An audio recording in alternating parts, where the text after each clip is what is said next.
vamos abrir a Bíblia, o livro sagrado, para a carta aos Filipenses.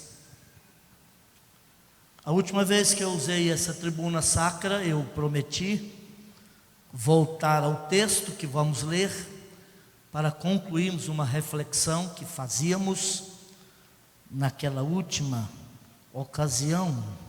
E então quero fazê-lo convidando a que leamos juntos, nesta feita, 3 textos desta mesma carta, desejando que o Espírito de Deus que nos trouxe aqui traga uma palavra para o seu, para o meu, para o nosso coração, que a sua graça e a sua paz esteja sobre nós, especialmente sobre a minha vida esta noite.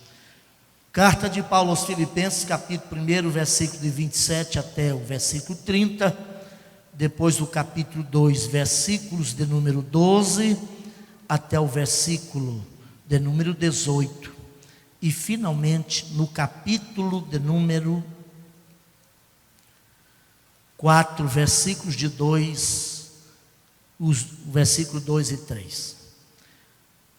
Capítulo 1, versículo 27 diz-nos assim: vivei acima de tudo por modo digno do Evangelho de Cristo, para que, ou indo ver-vos, ou estando ausente, ouça no tocante a vós outros que estáis firmes em um só espírito, como uma só alma, lutando juntos pela fé evangélica, e que em nada estáis intimidados pelos adversários, pois o que é para eles prova evidente de perdição é, para vós outros, de salvação, e isso da parte de Deus, porque vos foi concedida a graça de padecerdes por Cristo, e não somente de crerdes nele, pois tendes o mesmo combate que vistes em mim, e ainda agora ouvis que é o meu.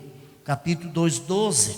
Assim pois, amados meus, como sempre obedecestes não só na minha presença, porém muito mais agora na minha ausência, desenvolvei a vossa salvação com temor e tremor, porque Deus é quem efetua em vós tanto o querer como o realizar, segundo a sua boa vontade. Fazei tudo sem murmurações nem contendas, para que vos torneis irrepreensíveis e sinceros, filhos de Deus inculpáveis, no meio de uma geração pervertida e corrupta, na qual resplandeceis como luzeiros no mundo, preservando a palavra da vida, para que no dia de Cristo eu me glorie de que não corri em vão, nem me esforcei inutilmente. Entretanto, mesmo que eu seja oferecido por libação sobre o sacrifício e serviço da vossa fé, alegro-me e com todos vós me congratulo. Assim vós também, pela mesma razão, alegrai-vos e congratulai-vos comigo. Capítulo 4, 2 e 3. Rogo a Evódia e rogo a Sintique, pensem concordemente no Senhor. A ti, fiel companheiro de jugo, também peço que as auxilies, pois juntas se esforçaram comigo no Evangelho, também com Clemente, com os demais cooperadores meus, cujos nomes se encontram no livro da vida. Toma o seu lugar, por favor. Meus irmãos, nós estivemos em algumas terças-feiras atrás, debruçados sobre esse texto, também num culto de ensinamento, tal qual este que estamos celebrando esta noite, e inquestionavelmente, todas as vezes que a gente sobe à casa de Deus, além de trazer a Ele o nosso culto de adoração e louvor, nós também subimos aqui para sermos redarguidos, ensinados, orientados pelo Senhor, mediante a sua palavra, na instrumentalidade de servos de Deus, como esse frágil servo do Senhor que vos fala esta noite. E naquela ocasião nós chamamos a atenção para a luz do texto, especialmente o primeiro capítulo, versículo 27 a 30, para 4 grandes verdades norteadoras da nossa fé cristã, que a gente tem nesse texto aqui. E elas são exatamente essas: integridade, estabilidade, combatividade e unidade.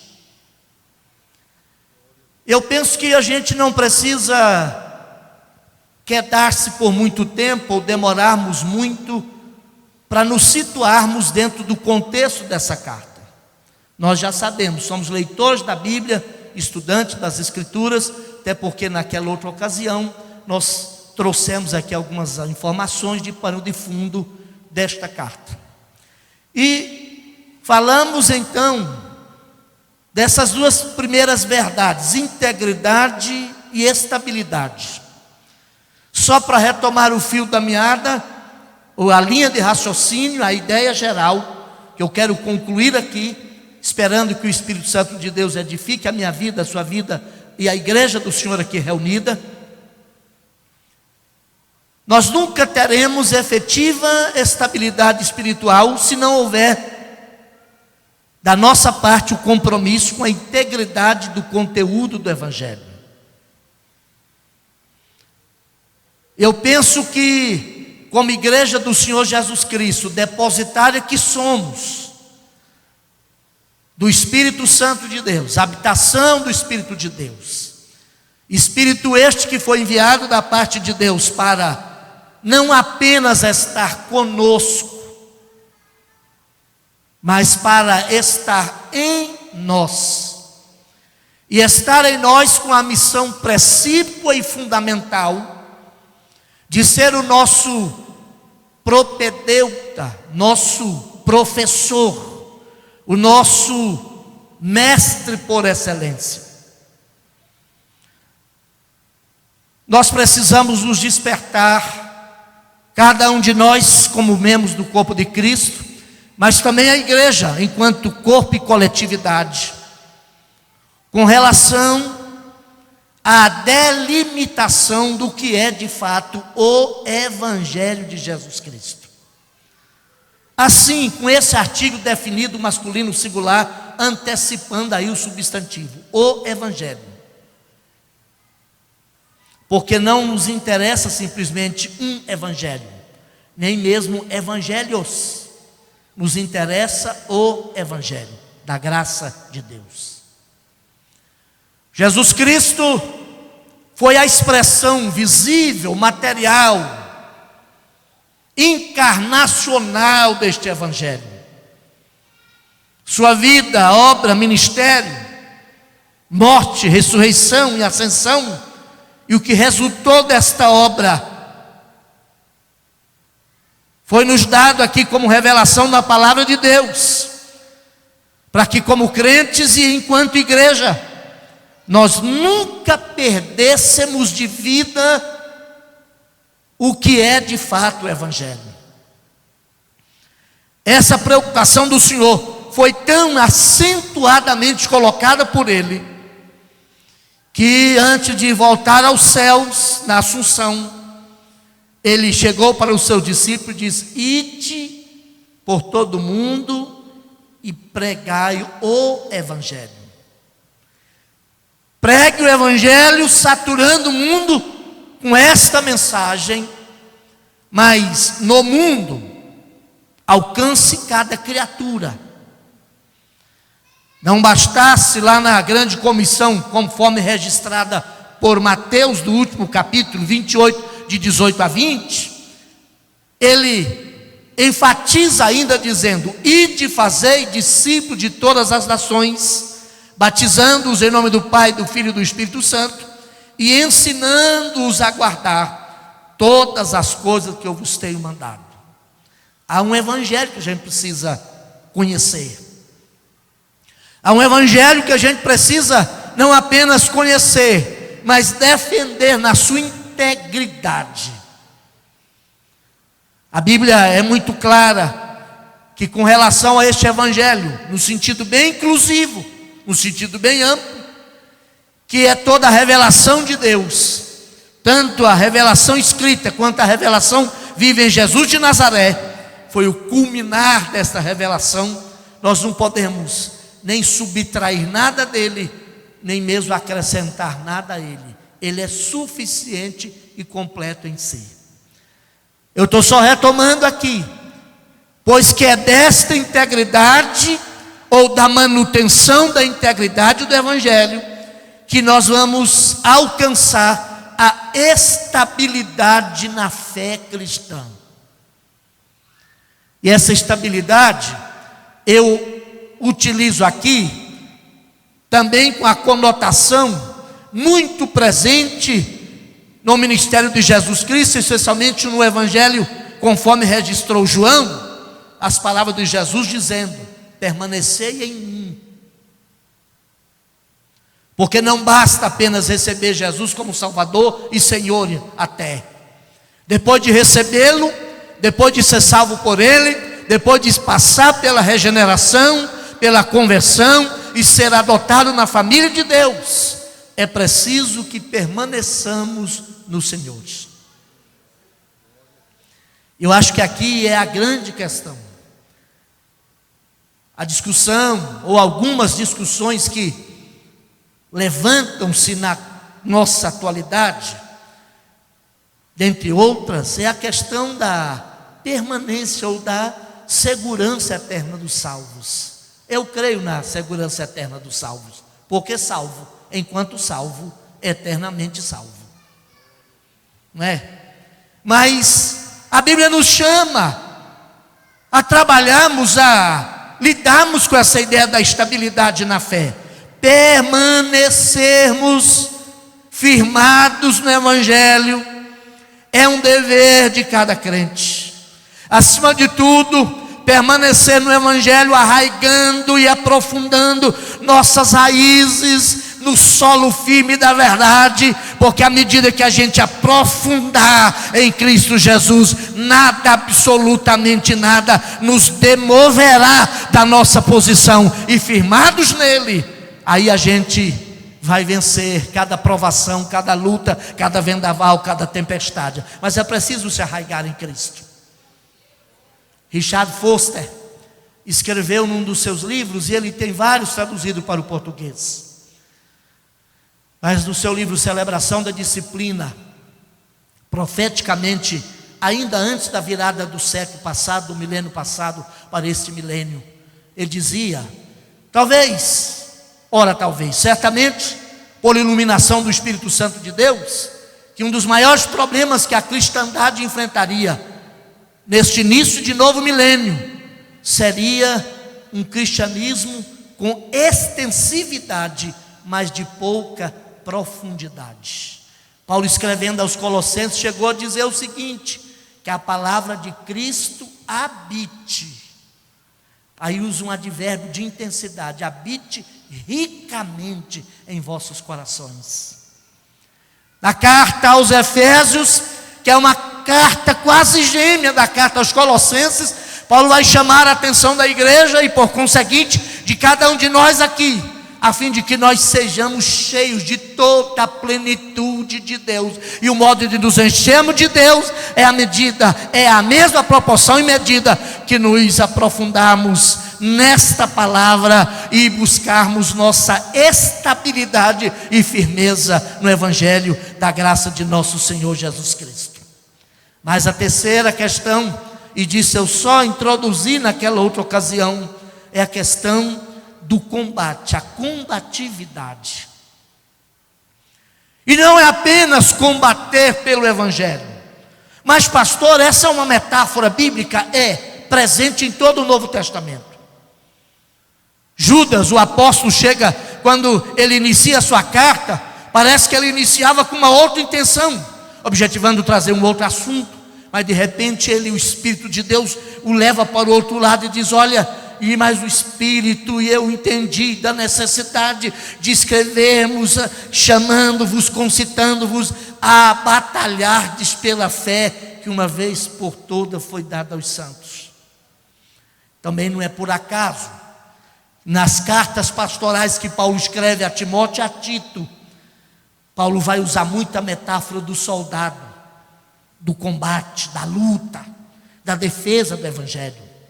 Paulo chega a dizer a Timóteo na sua primeira carta, que Timóteo devia ser guardião do Evangelho, guarde o bom depósito. E eu preciso dizer algo aqui esta noite, em nome de Jesus Cristo, e algo que me preocupa ultimamente, é que por perdermos de vista a delimitação, a amplitude, a grandeza, a insofismável verdade do Evangelho como algo que nos encanta, nós também perdemos um pouco a força de combater pela verdade. Qualquer coisa já serve, qualquer chavão, qualquer fraseologia devidamente montada já se passa como conteúdo de Evangelho. Deixa eu dizer para os amados irmãos algo mais ainda. Talvez seja por essa razão que o Espírito Santo se preocupou, e preocupou muito, no sentido de municiar a igreja cristã, a nova igreja cristã do primeiro século, com esse conteúdo de verdades aqui exaradas. Porque evangelho adulterado é pior do que paganismo declarado. Deus nunca teve problema com o paganismo, com o mundo espiritual da maldade, com todos os asseclas do inferno. Aliás, Jesus profetizou em Mateus 16, quando Pedro, naquela revelação que era a essência, que constitui a essência do Evangelho, quando disse: tu és o Cristo, o Filho do Deus vivo, Jesus então disse: olha, Pedro, Simão, filho de Bajonas, no primeiro momento, não foi carne e sangue quem tu revelou, mas o Espírito de meu Pai que estás do céu. Deixa eu dizer para você, todas as vezes que alguém chega a esse grau de convicção, nasce a igreja. Isto é Evangelho, o Cristo. Vou faltar essa defesa. Jesus está dizendo ali: tenhais cuidado, porque a igreja só será igreja à medida que na propagação do Evangelho os homens chegarem, as pessoas chegarem a esse nível de compreensão, e pela fé, ainda que iluminados pelo Espírito Santo, confessarem: tu és o Cristo, o Filho do Deus vivo. Eu vou perguntar e você vai responder de si para si mesmo: quem é Jesus para você? Eu já tenho dito isso sempre e vou insistir nisto enquanto o Espírito de Deus estiver me importunando. Jesus foi trazido para a galeria dos grandes nomes da história, e ele perdeu muito da sua singularidade. Eu não quero um Jesus grande, como o maior, nem mesmo como o maior homem da história. Eu quero um Jesus escandalosamente diferente. Eu quero um Jesus escandalosamente homem e Deus ao mesmo tempo. Homem Deus e Deus homem. E só Ele tem essa capacidade. Só Ele é nessa dimensão. Percebe o quanto isso é importante? E Jesus vai dizendo, inclusive, que à medida que esta igreja nasce com esta convicção, as portas do inferno não prevaleceriam contra a igreja. Escute o que eu vou dizer. Jesus está lançando mão de uma expressão idiomática, mais do que idiomática, da antropologia bíblica. Você pega o Salmo 24, por exemplo. O Salmo diz: se levantai, ó porta, as vossas cabeças. Não está falando daquela porta literal ali. Porta não tem cabeça. Você vai pegar a Bíblia desde o Antigo Testamento, todas as vezes que aparece a porta da cidade, porque era nos portais da cidade que as autoridades de determinada comunidade se reuniam para julgar. Está ali o juiz, para julgar as questões da cidade. Assentavam na portão da cidade. Então Jesus está dizendo: a igreja só será imbatível à medida que ela pregar o Evangelho e os homens chegarem a esse grau de compreensão. E aí nem a reunião do inferno, ainda que as autoridades do reino da malignidade se reúnam, vão fazê-la parar, porque a igreja vai avançando, avançando, avançando, mas ela só vence à medida que ela chega a esse grau de compreensão e absorve essa verdade. As portas do inferno, a assembleia do inferno, as autoridades do inferno não fariam parar a igreja. Mas isso é tão sugestivo do Evangelho, que às vezes a gente precisa parar um pouco. Pode se parecer para alguém: olha, a gente não pode preocupar muito com doutrina. Doutrina divide.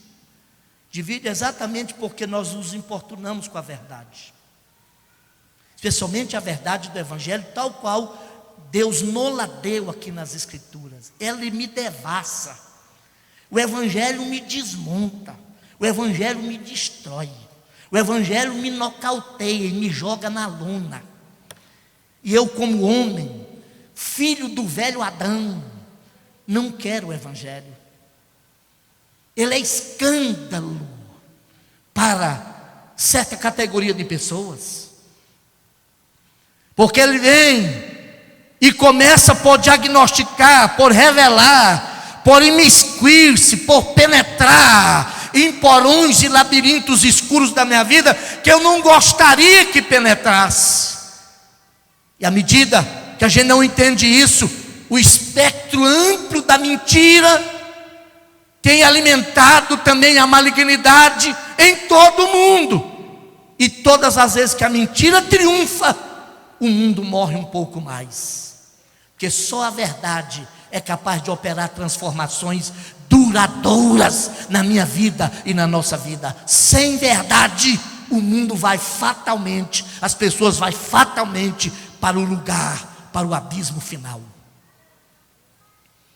Talvez seja por essa razão que Paulo, escrevendo à igreja em Corinto, ele diz que a mensagem da cruz era escândalo para os judeus. Como é que os judeus haveriam de admitir que o seu Messias chegou ao mundo e a maior obra do Deus Todo-Poderoso foi uma obra que se fez em fraqueza? E o homem foi inoculado, pastor Anaí, desde o pecado do gênero, pelo espírito da grandeza, que é o espírito luciferiano. Aí Deus, que é todo poderoso, entra na história se fragilizando para ensinar que a voga, o caminho de Deus, não é pela demonstração de poderio, embora Ele continue sendo todo poderoso. Você já parou para pensar que a maior obra que o Deus Todo-Poderoso realizou no universo foi a redenção no Calvário? E como ela aconteceu? Um Cristo fragilizado, profetizado por Isaías 53. Nós olhamos para ele não tinha aparência nem formosura, ele era desprezado e mais indigno entre os homens, seu corpo estava chagoso, dilacerado, cadavérico, magérrimo naquela cruz, mas lá era a força do amor, na gentileza e na fraqueza, acorrentando todos os espíritos malignos e destruindo a maior força da malignidade deste universo, o diabo. A gente precisa voltar ao Evangelho para entender isso.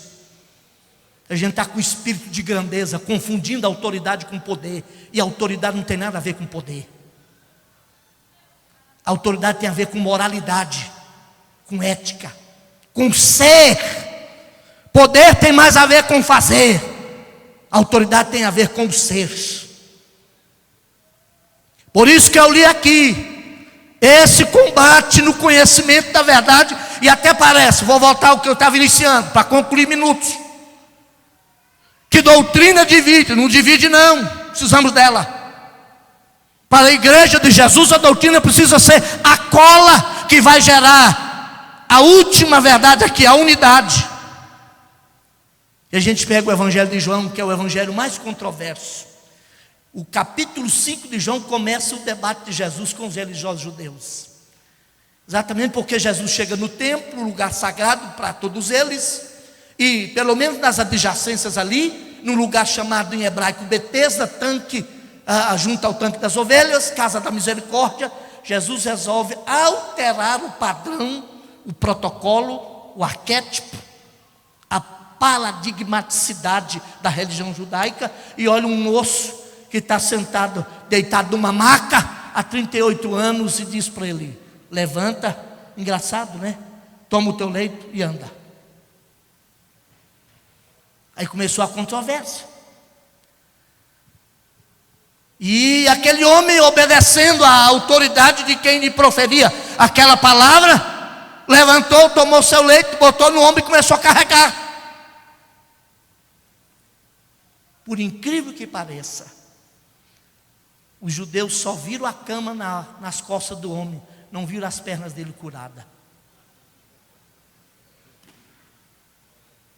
Quando não há essa compreensão, a gente comete e vai a controvérsia de Jesus com os judeus no que concerne a verdade de quem ele é. Se agiganta no capítulo 6, na narrativa de João, que é o único milagre operado por Jesus, contado pelos 4 evangelistas, é a primeira multiplicação dos pães. E aliás também é o único milagre que João compartilha com os outros evangelistas, é a multiplicação dos pães. E Jesus multiplicou pães na tentativa de ajudar os judeus a ver Jesus nos pães. E os judeus só viram o pão em Jesus. Até hoje é assim. As pessoas estão vindo para Jesus pensando utilizá-lo, explorá-lo para um benefício pessoal. Quando ele multiplica pães, ele está dizendo: olha, vocês precisam de entender que eu sou o pão da vida. Moisés deu para vocês o maná, e vocês até dizem que comeram o pão do céu, mas na verdade aquele não era o pão do céu, porque vossos pais comeram-no e morreram. Mas eis aqui o verdadeiro pão do céu. Eu sou o pão da vida. Aquele que de mim se alimenta nunca jamais morrerá permanentemente ou eternamente. Os judeus não entenderam. Você parou para pensar, tanto na narrativa de Marcos capítulo 6, bem como de João 6, esse é um milagre operado por Jesus. Jesus manda o grupo dos apóstolos voltar imediatamente para Cafarnaum, e ele vai sozinho ao monte orar. Porque o apulpo da multidão faloia rei messiânico no dia seguinte, só pelo o Cristo utilitário. Em nome de Jesus, eu vou rasgar meu coração aqui esta noite. Jesus é teu Salvador. Ele é extraordinariamente abençoador. Mas não põe Jesus no nicho dos seus interesses. Ele precisa ser maior do que um utilitário. Que o dia que Jesus for reduzido ao mero mestre de ética, de filosofia, e mesmo um curandeiro, alguém que poderosamente opera milagre, se ele não for mais do que isso para mim e você, nós estamos utilizando Jesus, e Jesus não é para ser utilizado. Ele é Deus encarnado, o Senhor dos senhores, Rei dos reis, e Ele quer estar no trono da minha vida e da sua vida. Jesus então, a multidão até fica por lá, na Betsaida Júlia, a nordeste do mar da Galileia, porque não viram Jesus embarcar. Ele está por aqui. Só os apóstolos embarcaram de volta, e a multidão ficou por ali. Mas aí Jesus resolve ir a pé sobre as águas, né? E eu fico achando isso extraordinário. Um dos mais fantásticos milagres que Jesus operou, Ele operou na madrugada, na surdina do templo, e só para os 12. Cuidado com o Cristo fantástico. Cuidado com o Cristo fantástico. Ele safou-se da tentação do diabo, porque uma das essências da tentação lá no deserto, em essência foi essa: sobe lá no pináculo do templo, você é o cara. Faça um espetáculo aí para a gente, demonstra quem tu és. Sendo quem era, ele não precisava demonstrar para ninguém, muito menos para aquele capiroto, aquele cabrunco, chifrudo. Porque quem é não precisa provar nada, porque quem é já é. Pronto. E ele tinha ouvido a voz do Espírito Santo lá do batismo: tu és meu filho. Ele tinha consciência disto. Então Jesus chega do outro lado da multidão, vê o dia raiar, ainda em Betsaida Júlia, e não percebe que Jesus, viram que Jesus não estava mais lá. E os barqueiros lá de Cafarnaum entenderam: vamos botar barco para trazer a turma, estão com pressa. Chegaram, e a Bíblia diz que eles estavam em Cafarnaum procurando Jesus. Falou: Jesus, faz um milagre. Na verdade, João diz que eles queriam ungí-lo rei, porque toda a teologia utilitarista quer um Deus Papai Noel, um Deus bonachão. E Deus pode tudo, mas não é obrigado a nada. Pode tudo, mas Ele pode fazer o que dar a nós, o que Paulo disse aqui, porque a vós foi concedido, olha aqui, porque vos foi concedida a graça, e essa palavra graça é a mesma de graça de Deus, a graça de padecerdes por Cristo Jesus. Você quer essa graça? Para muita gente essa graça não passa de desgraça. Mas em Deus a graça continua graça, mesmo quando de graça atrai alguma desgraça, objetivando uma graça maior, é sempre graça. E aí o Espírito de Deus levou o Evangelho de João a registrar no capítulo 8. Daí a doutrina é esse combate pela verdade do Evangelho. Precisa ser parte da minha vida e da nossa vida. Porque parece que hoje as pessoas, não tem problema, desde que você confessou Jesus, ok, não importa o que você crê. Se você abrir, eu gostaria que alguém abrisse aí, conferisse isso aí, João 8:24, porque tem muita gente olhando com os olhos bugalados, achando que eu estou falando coisa com coisa. O que diz João 8:24?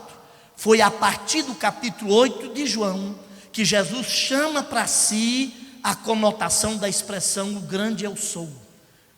Há pouco tempo o nosso presidente ministrou aqui, o 7 eu sou do Evangelho de João, anotei lá.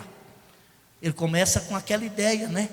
De que ele era, eu sou a luz do mundo, eu sou o pão da vida, eu sou a porta, eu sou o bom pastor, eu sou a videira verdadeira, eu sou a ressurreição e a vida. Mas aqui no capítulo 8 de João, os judeus entenderam o que Jesus estava dizendo. Jesus falou assim, olha, Abraão viu o meu dia e se alegrou nele. Ele falou, senhor, você está maluco? Abilolou das ideias? Tu não tens 50 anos e disse que Abraão viu o seu dia? Ele falou, antes que Abraão existisse, eu sou. O judeu falou, o homem está doido mesmo. Pegaram em pedra para tirar. Mas o que diz João 8:24 aí? Ele falou assim, se não credes que eu sou, perecereis os vossos pecados. Então a doutrina é fundamental, especialmente com relação a Jesus, porque se você não admitir pela fé e confessar quem é Jesus, que Jesus é o Cristo, o Verbo encarnado, me perdoa a franqueza, sua salvação está em perigo. É Jesus que está dizendo aqui, João 8:24. Se não credes que eu sou. Quem eu sou aqui? Aquele eu grande, aquele eu sou do Êxodo capítulo 3. Eu quero que você fique de pé. Eu vou aplicar aqui só a última e encerro. Todos vocês em pé, por favor. Mas onde vai redundar esse combate, pastor? Esse combate não é só doutrinário, teorético. Esse combate precisa atingir a vida prática, conforme está aqui, olha. O versículo 2. Assim, pois, amados, ele já tinha dito lá. Eu gosto disso aqui, porque quando a gente é atingido pelo Evangelho, a gente precisa de orientador. Nós temos mestres que nos ensinam. Precisamos de autoridade espiritual sobre a nossa vida. A vida cristã, Ruth Tucker já escreveu num dos seus livros, a salvação, a fé que salva é pessoal, mas a caminhada para o céu é coletiva. A gente tem que ir juntos. Quem vai sozinho até pode ir mais rápido, mas quem vai com outros pode ir mais longe, e o lugar está longe, a gente precisa chegar lá. Então é melhor você encontrar um companheiro aí. A jornada para o céu é coletiva. Amém? Mas a gente precisa entender que se a questão agudizar nesta hora final da igreja, e nós perdemos o direito de vir ao templo, perdemos o direito sequer de ter uma Bíblia, perder o direito de ter uma maestrina que nos conduz o louvor e nos leva para junto do trono de Deus, um pastor que alimenta a nossa alma. Eu preciso de ter o Evangelho arraigado no meu coração, e haja o que houver, ninguém vai tirar Jesus daqui, porque Ele está encarnado, Ele vive aqui dentro. Eu não preciso de um guru para obedecer. Eu já cresci o suficiente para caminhar sozinho. Preciso da comunhão dos santos, que eu sou abençoado nela e dependo dela. Mas para me manter crente, eu preciso alcançar um grau de maturidade para não necessitar mais dele. Paulo falou assim, olha, na minha ausência, vocês obedecem muito mais. Para quê? Esse combate da parte pessoal é para que vos torneis. Esse verbo tornar aqui, ele é muito forte. Filhos de Deus. Aí ele usa aqui pelo menos 4 adjetivos. Por sermos filhos de Deus, e filho participa da natureza do Pai, né? Filho de Deus, primeiro adjetivo, inculpáveis. Segundo, e sinceros. E outras versões vai colocar mais 2 outros adjetivos lá. E no meio de uma geração corrompida e perversa, no meio da qual resplandeceis como luzeiro no mundo. E aí vai a última verdade que ele pede a Evódia e Sintique lá. Essa estabilidade, esse combate tem que gerar em nós uma unidade mais do que uniformidade. Tem muita gente que estão juntos, mas não estão unidos. Hoje a gente está confundindo muito unidade com uniformidade. É claro que toda unidade vai ter certa uniformidade, mas uniformidade por si só não é unidade. O que diz lá em Mateus 18 e 20, ou é 20 e 18? Porque onde estiver 2 ou 3, o quê? Reunidos, congregados. A Elza está ali, musicista, mestre em música. A palavra grega lá, por reunido, é sinfonia. Uma palavra tirada da música. Deus não garante presença na sua igreja, enquanto todos nós não tivermos uma unidade, ao ponto de estarmos afinados no mesmo tom celestial, no mesmo diapasão do céu. E aí Paulo está dizendo, Sintique, deixa de brigar um com o outro, vamos ser companheiros. Se nós somos companheiros de jornada, a unidade da fé tem que nos unir, especialmente em tempo de prova, que nenhum exército atira contra os seus soldados. Deus te deu alguma arma, Deus te deu algum recurso, aponta as suas armas para o inimigo, protege o seu irmão, busque essa unidade, trabalhemos juntos por essa causa do Evangelho, e o Espírito de Deus nessa unidade vai garantir sua presença constante. Aí o dia que nós, nessa unidade plena e absoluta, estivermos nessa sinfonia, pode ter certeza, Jesus vai estar sempre presente. E se Ele estiver presente, irmão, o resto é resto. A presença dEle basta. Você quer agradecer a Deus, pedindo a Ele que Ele nos dê essa consciência, para que nós consigamos alcançar esse espírito de combatividade, mas uma combatividade que gere em nós uma unidade, que nos faça um exército coeso, companheiros da mesma causa, lutando pelo mesmo Evangelho. Pai querido, Teu Espírito Santo é que se revelou a nós ao longo das Escrituras, em diversos símbolos, e um desses símbolos é o fogo. E uma das propriedades do fogo é fundir elementos. Derrama um avivamento que nos faça um só em Cristo. Tira toda a diferença, que as minhas opiniões pessoais, quaisquer que sejam elas, estejam submissas e sacrificadas à bênção maior da unidade da sua igreja, e que eu possa colocar, Senhor, colocar-me a serviço do seu corpo. Espírito de Deus, gera em nós essa consciência, para que nesta hora aguda que a sua igreja atravessa, nós possamos, como depositários da verdade do Evangelho, a casa e morada do Teu Espírito, continuar sendo o farol de Deus, a apontar o porto final da jornada desta igreja peregrina, desta igreja militante, desta igreja que atravessa desertos e vales, mas sem tirar jamais os olhos do alvo, olhando firmemente para Ti, o consumador, o autor e consumador da nossa fé. Pai, nesta hora da sua igreja, nesse país, certamente nós vamos precisar nos unir como povo de Deus, a fim de que o inimigo não encontre brecha para entrar entre nós. Venha amalgamar-nos como um só corpo, venha fundir-nos como uma unidade, onde o Teu Espírito e a Sua presença sejam uma realidade, para a glória do Seu nome e a alegria do seu povo e a edificação da sua igreja na terra. Essa é a nossa oração em nome de Jesus. Gente, muito obrigado. Toma o seu lugar.